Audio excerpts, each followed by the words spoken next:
Good evening and welcome to another episode of Late Night with Lenette. I'm Lenette Peterson, your host. My guests this evening are not strangers to the Merrimack cable television.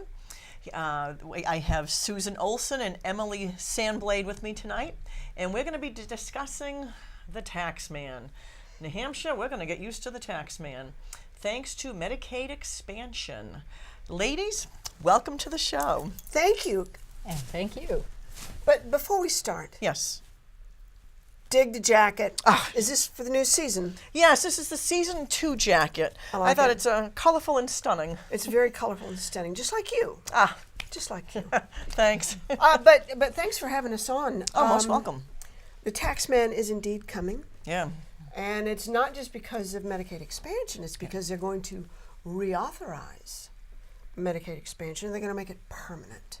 And that's the problem. You recall in the last session, Senate Bill 413 set up a 2-year experiment, if you will, not required by federal statutes, not mandated by Obamacare, but a 2-year program which basically is massive laundry of money, $458 million, give or take a few, that is looted from taxpayers, not just New Hampshire taxpayers, but U.S. taxpayers. The amount that they shovel off to New Hampshire is $458 million. It's based on per capita income. There is some ostensible basis for that calculation. But what it does is they take the money from taxpayers, goes to Washington. Washington turns around, gives it to state government. State government then gives it to hospitals, gives it to insurance companies, gives it not back to the taxpayers from whom it's stolen. So this was a 2-year plan. It was supposed to expire once the alleged and purported and promised 100% funding began to drop. And then it would go away. It would sunset, and then that's it. We're going to throw all these people off. So I don't know anybody that believed him. We certainly didn't believe him. I know you didn't believe him. I'm not sure many of the folks in New Hampshire paid attention because you elect representatives and you believe that they're going to go to Concord and they're going to do things that are in your best interest and that are in the interest of maintaining and expanding liberty. Not the case. Not the case. They all don't do that. No, they don't. No, they yeah, don't. I remember when that came, the battle we had on the floor. I voted against it. Yeah, you could see what was coming. Well, the problem is when we've done a fair amount of research into the issue, and finally we tracked it back 25 years ago to the beginning under Governor Judd Gregg, who figured out, gosh, there's this really cool way to get money for New Hampshire, and he came up with this thing called the Medicaid enhancement tax. Now, how it worked and how it works, 2 years ago the rules got changed and kind of caused a lot of these problems.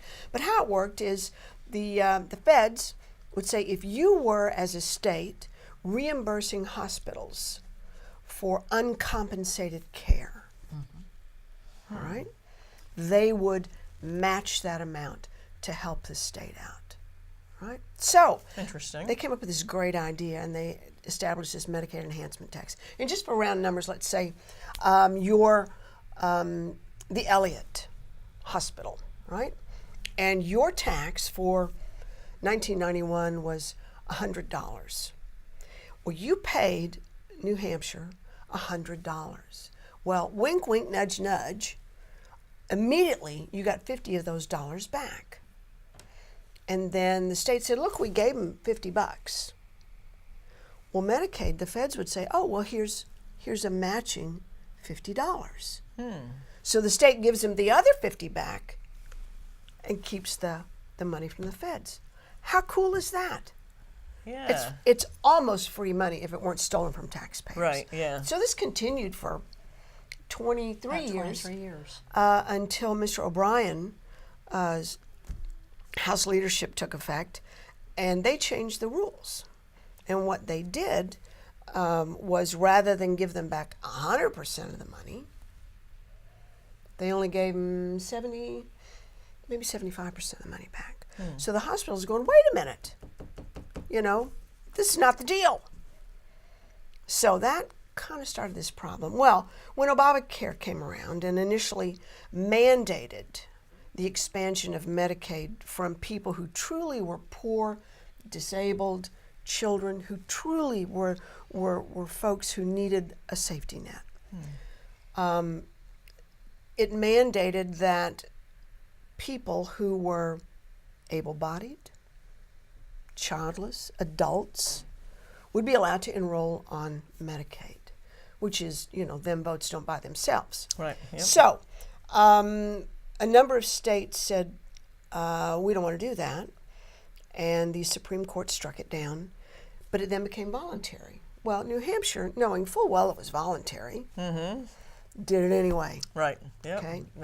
So it should be expiring in December of this year. Well, it's not going to. In fact, as early as last fall, plans were in the works to introduce legislation to not only, let's try another 2-year experiment, see if we get some numbers, but the idea is once you've got all these people on the rolls, who's going to kick them off? Exactly. Exactly. Yep. Like when do they ever get rid of a tax? Not too They often. did get rid of the telephone tax from the Spanish-American War just a few years ago. Yeah. It was in place over 100 years. Yes. Yeah. But people began to realize that keeping a tax over 100 years past when it was supposed to be gone was a little bit ridiculous. Yeah. Yeah. But it takes that kind of extreme measure, for them to even think about getting rid of a tax. Yeah. Yeah. There's no way. It doesn't 100 happen. years from now, getting rid of Medicaid expansion isn't going to really cut it. No. So last fall, we're watching legislation, LSRs, as you well know, they start coming in around October. Yep. And a Democrat representative from Concord named Paul Henley introduced an LSR, and it was an act relative to a New Hampshire income tax. And we went, the alarms go Yeah. off. Red lights, flags, everything. Right, Yeah. right. So we're watching for that language to be introduced. Well, in the meantime, he puts up a website called New Hampshire Tax Shift .com or org. I think it's an I think org. it was a .org. In fact, we brought you a rather large graphic of it that you'll be able to see. So, but this gentleman, Mr. Henley, says it's just not fair the way we raise taxes in New Hampshire, and we need to do a better job. And all this reliance on property taxes, we need to fix that. So what he came up with was something he called a revenue neutral intake, neutral outgo. All right, but just changing the manner and from whom tax dollars will raise. So he eliminates the statewide education property tax, which is a statutory $363 million. He eliminates the BET. He eliminates the dividends and interest tax. He eliminates a bunch of other taxes, and instead imposes a 3.75% tax on the adjusted gross income of New Hampshire citizens. And it raises, interestingly enough, basically the same amount of money. Now, to help buy those votes, in his plan for distribution of the funding, he's going to not only restore the money that Maggie Hassan stole from cities and towns when she eliminated revenue sharing, he doubles it. Now, I ought to get the Municipal Association on board. He also says, we're going to give money in the rainy day fund. Okay? So this makes everybody happy. I have a question. When has a Democrat ever put money in the rainy day fund? Well, the interesting thing is they usually don't. And usually the rainy day fund, which tends to build up during Republican administrations or Republican legislatures and usually a Republican governor, that tends to go away when you get a Democrat legislature. Exactly, yeah.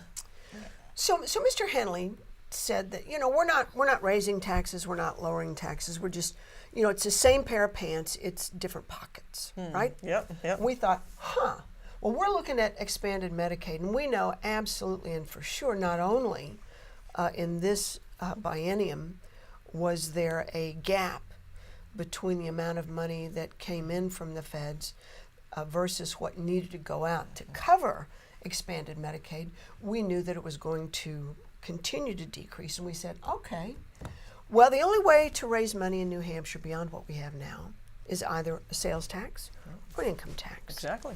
So we thought, okay, well, let's use Mr. Henley's framework. Okay. Sounds good. Yep. Let's Yeah. eliminate that statewide education property tax, and let's levy and do away with the rest of it. Let's levy a 3.75% income tax on the adjusted gross income of New Hampshire taxpayers. So, the calculator, and Emily's going to walk you through this in just a second. The calculator, we entered the taxes in each town, not just the local property tax, but the statewide education property tax, all the other components of the taxes that you as a New Hampshire citizen have been paying. So on a town-by-town basis, citizens can find out how their tax profile is going to change. So let's say I live in Warner, okay? Well, that's too far at the end of the alphabet. Well, and, let's do and something a little we're closer. still in Merrimack, so We're still in Merrimack. So let's choose Merrimack. I'm going to turn this over. She's going to tell you how this works, Oh, cool. who it helps and who it hurts. There you go. let's say that you sell your house, or your house is going to be a certain value, Okay. and your house you just told us you were going to sell it for around $250,000, in that range, and that's not an unreasonable amount for a house in Merrimack. That's pretty close to the average. And then let's say that your household taxable income, your adjusted gross income, which is what it's called on the IRS forms, 1040 or 1040 EZ. If you're easy, it's line 6, and if you're filing the straight 1040, it's all the way down on line 43 after you've gotten rid of all your deductions. It's the amount that you're actually going to pay your federal income tax on. And the state income tax, according to Representative Henley's plan, is going to be the same thing. It's going to be based on that AGI. And so let's say your AGI is, say you've got a 2-income household, and you've got an AGI of about $75,000 a year, which is, still again within reason. And let's say that 100% of it comes from New Hampshire. You're living and working in New Hampshire. And let's say that where you've got federal Medicaid, the federal support level for Medicaid is at 95%, which it's going to be this next year.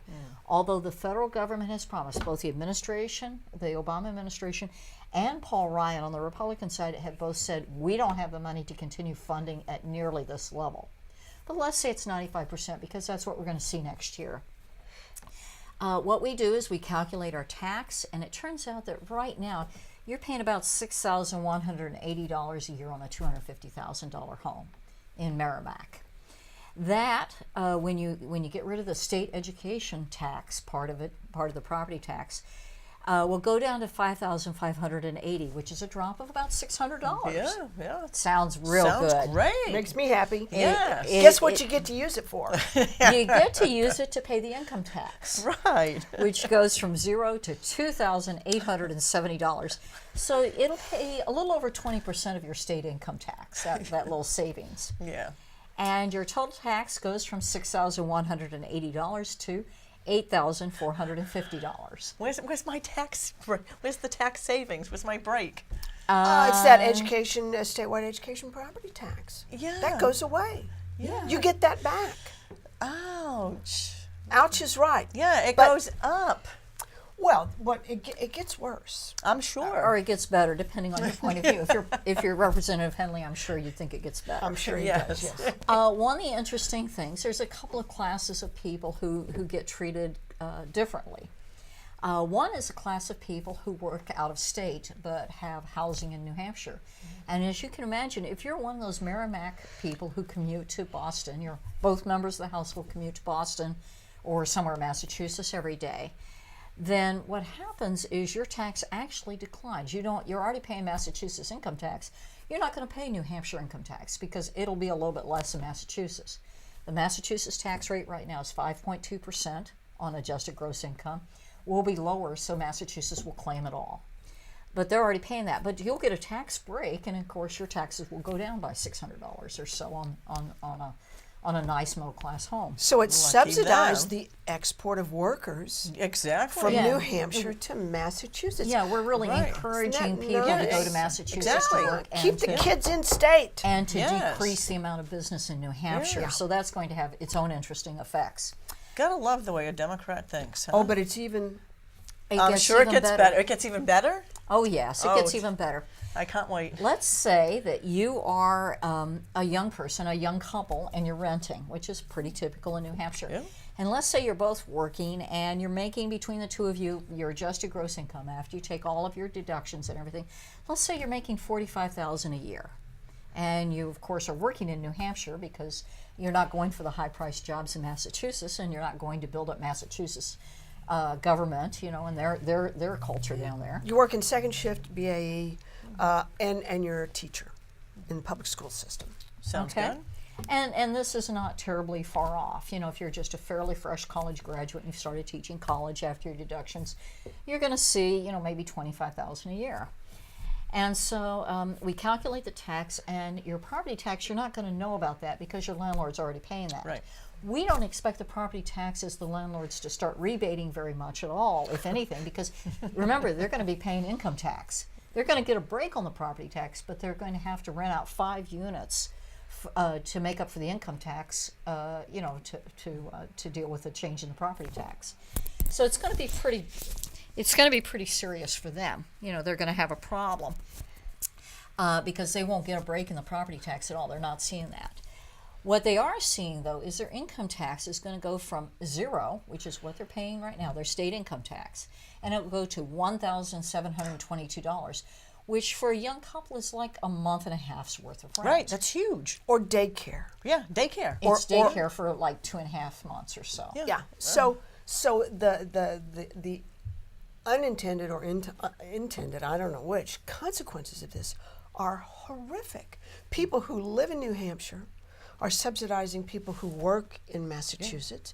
People who live in New Hampshire are subsidizing people who have nice homes up at Winnipesaukee. Second homes are not hit on this. Their income isn't earned in New Hampshire. Oh yeah, all the nice vacation homes that out-of-staters build up here are going to get a real lovely tax break, and they're going to love it. Oh yeah, and it's right now the young people are fleeing from New Hampshire. There's nothing keeping young people here. This will Let's be a put disincentive. to stay. the last nail in the coffin. This is going to drive the last of them out. Well, this might just give them the reason to build the commuter rail because nobody's working here anymore, so they gotta move them to Massachusetts. Exactly. Yeah. I mean, this is just ludicrous. But Well, it'll probably drive the income tax rate up even more after that Yes. because Oh, I'm by sure. killing business off in New Hampshire, Right. they've got to have some way to raise revenue, and they'll just probably raise the income tax rate. Sure. And the income tax rate in every single state that has adopted it has always gone up from the original amount. Oh yeah, taxes never go down. Now, I drive from Merrimack to Manchester a few mornings a week for work, and the mass exodus already to Massachusetts. I mean, I have no traffic heading north, heading south. Absolutely. This kicks in. It's more incentive. sure, Go south. absolutely. there's no reason to There's stay no in New reason. Hampshire. There is no reason to stay and to work in New Hampshire. Yeah, the pay scale is somewhat lower in New Hampshire, and if people end up getting taxed, it's just going to be a good reason to bite the bullet and endure the commute. Yeah, I know. When my two terms, and I think you can attest to this too. When you're up at the State House, they always the liberal left considered taxes and fees as revenue. Yes. Yeah, it just blows my mind. How can you consider a tax and a fee revenue? Well, it's just a rose by any other name. Yeah. Oh, right? exactly. Yeah, exactly. As is the talking about rose, and the first letter of that is an R. And what does an R mean in this State House anymore? Because when you look at the original vote out of the policy committee for the reauthorization of expanded Medicaid, was 65 Republicans voted with 100% of the Democrats to pass 1696 out of the policy committee and send it to finance. Even though you have a numerical majority of Republicans, it wasn't enough. Now, when you look at the vote that happened today, because this got sent to finance, House Finance, for the technical part of it, and what we have here, we had a vote of 18-8 ought to pass as amended. And the Republicans that voted against it on that committee were Neil Kirk, the chair, Dan McGuire, Joseph Petrie, Frank Edelblut, Frank Byron, Peter Spanos, Linda Ober, and Kenneth Weiler. Great Republican reps. Absolutely. Right there. Yes. The Republicans who voted for it, alleged Republicans, let me say alleged, Mary Allen, David Danielson, Richard Berry, Betsy McKinney. Richard Berry should sound familiar. Richard Berry is a Merrimack state rep. Oh my goodness! Yes, Well, he maybe he is. commutes to Massachusetts. Wow. Timothy Twombly, Really? Tracy Emmerich had a proxy sit in for him and vote on his behalf. Yes, Dick Hinch sat in for him. Dick Hinch sat in because Dick Hinch is a Merrimack state rep. Yes, Dick Hinch sat in for him And and voted- in favor of Medicaid yes. expansion. For Tracy Emmerich's vote. Tracy had voted for it for the policy side of it. And then the last is Karen Umberger. So you may have that. Yeah. 8 Republicans voted. Or 7 voted for it, and 8 voted against. Yeah. That is deplorable. That's despicable. But again, you have a numerical majority of Republicans, and in the Republican platform it says, we don't support Obamacare in any form, yeah. Including So- Medicaid expansion. including Medicaid Right, expansion. exactly. So even though you have a numerical majority, it doesn't mean anything because it only takes enough Republicans to team up with the Dems to Yeah. outvote the good guys. David Danielson, he's Bedford. Tim Twombly's Nashua. Folks, you need to know how your state reps are voting. Too many of them get in with name recognition. People need to take a look. What are my Republican state reps doing? This is going to cost New Hampshire huge bucks. Well, we have gone a little bit further.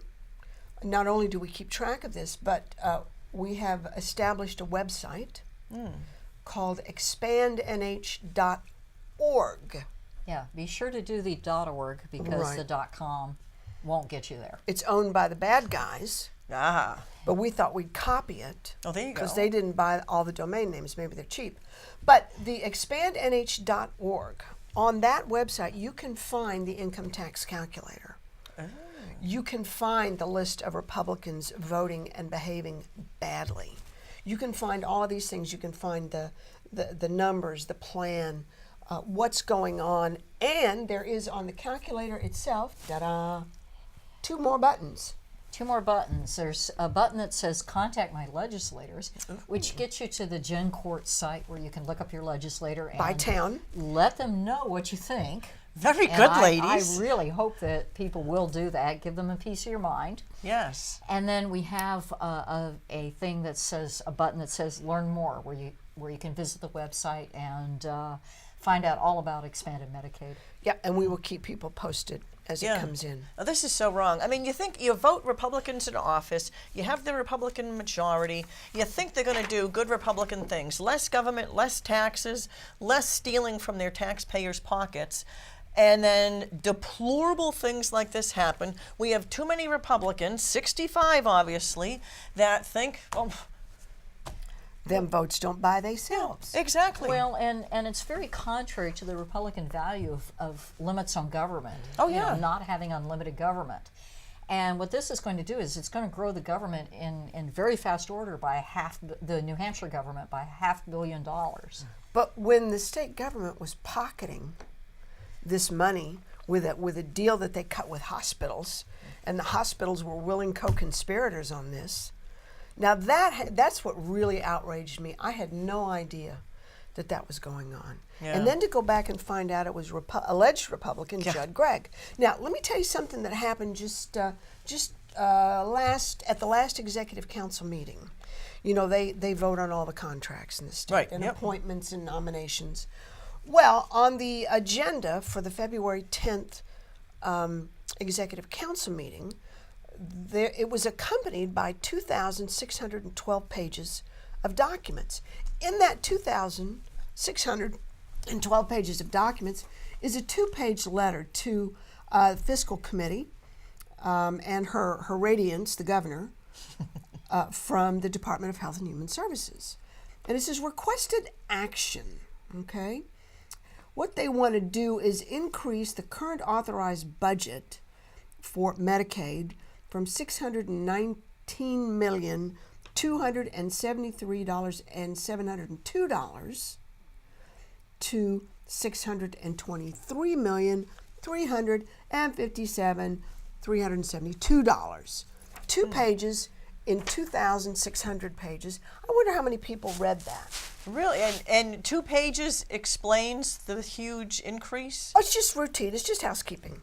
Just housekeeping. It's just housekeeping. Yeah, every time in the legislature when they come in to say, these various executive departments come in to say it's just a housekeeping bill. Hold on to your wallet.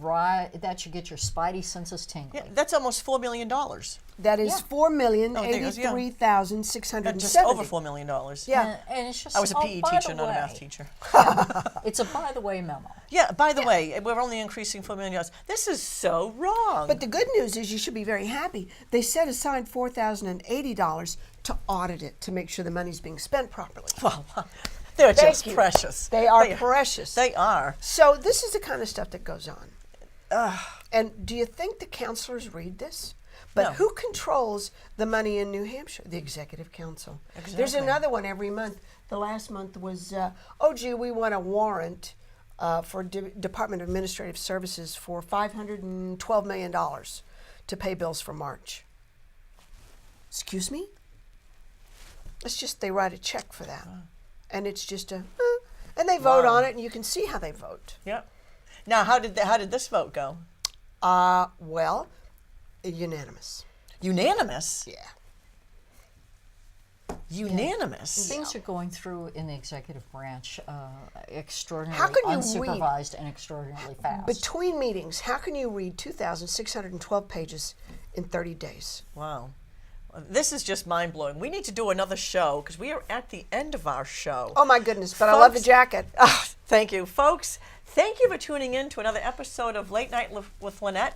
Go to the website, get educated, and check out your state reps. God bless, and good night.